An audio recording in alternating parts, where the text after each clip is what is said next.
Hey guys, Jenny here, coming at you with your Oracle messages for today and this week ahead. So I am using Doreen Virtue's cards, Angel Dreams. Okay, so if you will, take a moment and see if either 1, 2, or 3 stick out in your mind for a message for your highest and best, all right? I'm going to give you a moment. I've already pulled the cards, so let's get started. If you have chosen number 1, we have here yellow, which is kind of perfect because that's the color I'm wearing. Yellow, this represents your not your sacral, your solar plexus chakra. It's actually located right at, well, sort of the center of you, but it's basically right at your belly button. And it encompasses, well, like it says on the card, it encompasses flexibility, adaptability, personal power.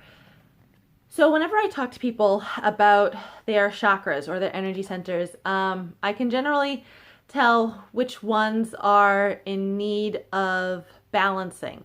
And I always be sure to tell people about their solar plexus chakra because that is the one chakra that especially empaths really need to focus on.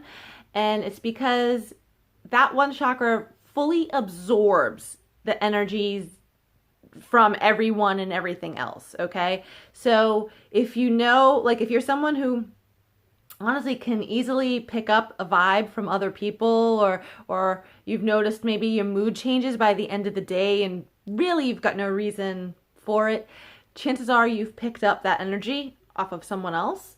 So I always tell people, one of the best things you can do, it's a mental exercise. One of the best things you can do is, like, if you know you're going to be around a whole lot of people, or if you know you're going to be around specific people, imagine that there's a door right at your solar plexus chakra and literally lock it, deadbolt it, put an alarm on it, close it off so that way you don't end up absorbing from other people. All right, does that make sense?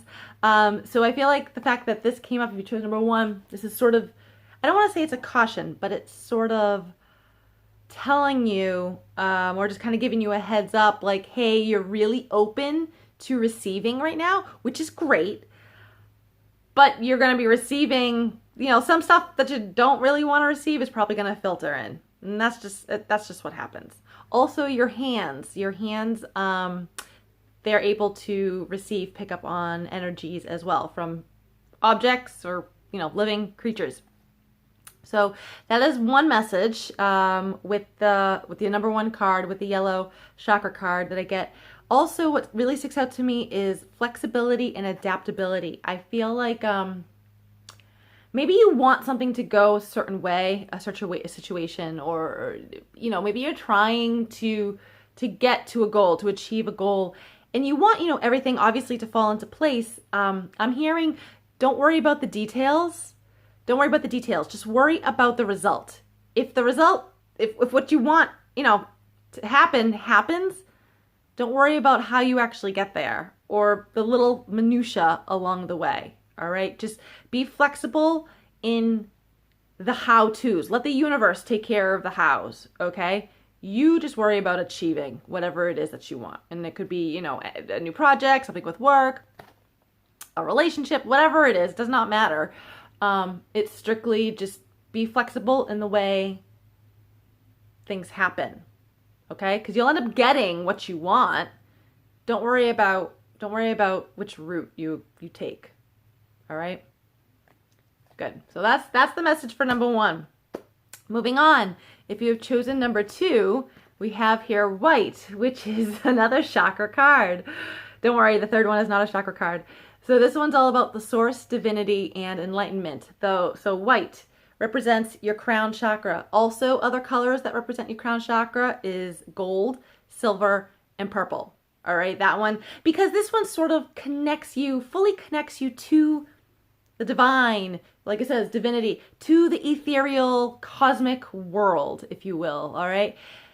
White is also a color of purity, of innocence, of cleansing, of a blank slate, a blank canvas. And that is the image I get right now, is literally like a canvas, a painting, a canvas, okay, and it's blank, it's white. So I kind of feel like this is saying, you know what, you have a fresh start right now. You do, you have a fresh start. Things may have fallen completely apart for you in the past several months, probably because they were supposed to, because you are meant to be new. You're meant to be new. You're meant to be traveling down a new path. But I am, you know, the universe, it doesn't impose upon a person's free will. All right. You know, if you're supposed to be in love with a specific person, then you know what? It will happen in time. If you're supposed to live in a certain location, guess what? It will happen in time. How you get there is sort of up to you because it's totally based on the choices that you make. All right. But you'll get there. The universe will make it happen one way or another. But so with this, the white, this is very, like I said, cleansing, a blank slate. So I feel like paint your life right now. Paint your canvas. You have the palette with you. So paint. What do you want your future to look like? What do you want your present to look like? Get at it. All right. You have a lot of power in doing so. And if you need to rely on your angels and your guides and whatever, then go for it. That's what they're there for. Okay, I'm also hearing pay attention to some of your dreams. I mean, I woke up with a very weird dream this morning, but pay attention to your dreams. I feel like, you know, you might need to jot them down, or at least whatever you can remember, jot them down, whatever. You might notice a specific recurring theme over the next week or two. Pay attention to that because that's like a message for you. You need to take heed, all right? So if you've chosen number 2, be open, connect to the divine, whatever that means for you.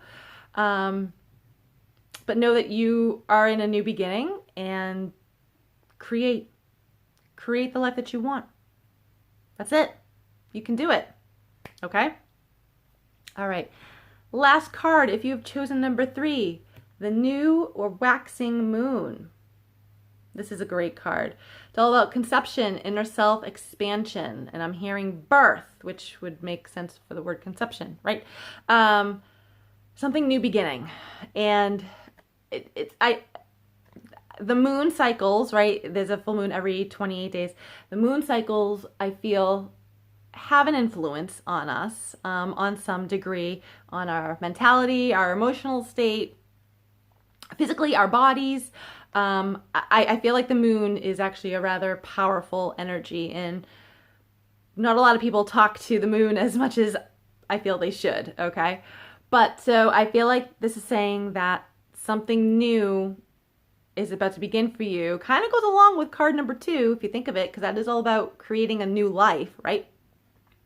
Something new is about to begin. I'm actually not sure right now where we are in a moon phase. I don't think we're in a new waxing moon. I'll have to check that. If we are, perfect time to do it, okay? And maybe if you want to wait till a new moon to start something new, plant the seed then. Perfect, because you never know, in the next few weeks, 3-4 weeks, by the time the full moon comes about, it will have come to fruition, or at least have budded in grew a little bit, if I could talk.